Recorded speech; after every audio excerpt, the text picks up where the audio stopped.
Alam mo ba na ang isa sa sekreto ni Diablo ay naihayag? Sa panahon ng isang pagpupulong si Rain at Misery ay pinaparusahan ni Gay at pinaluhod sa sahig dahil sa pag-iinom habang ang iba ay desperadong nakikipaglaban.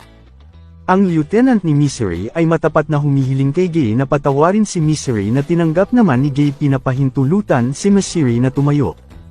Ang sumunod dito ay ang lieutenant ni Rain ay sinubukang gawin ito pero ito ay hindi tinanggap ni Gay dahil sa kanyang inis.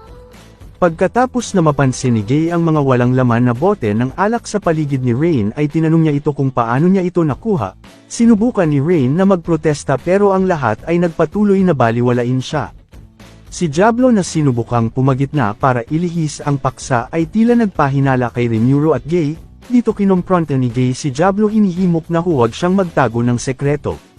Sa ilalim ng titig ni Rimuru, si Diablo ay nataranta at inihayag na siya ang nagbigay ng mamahaling alak kay Rain bilang isang regalo kapalit ng kanyang mga paintings. Kaya ipinaubaya ni Rimuru kay So ito at isang search warrant ang naisyu sa silid ni Diablo. Dahil dito si Diablo ay nanginginig at nagulat pero hindi ito pinansin ni Rimuru.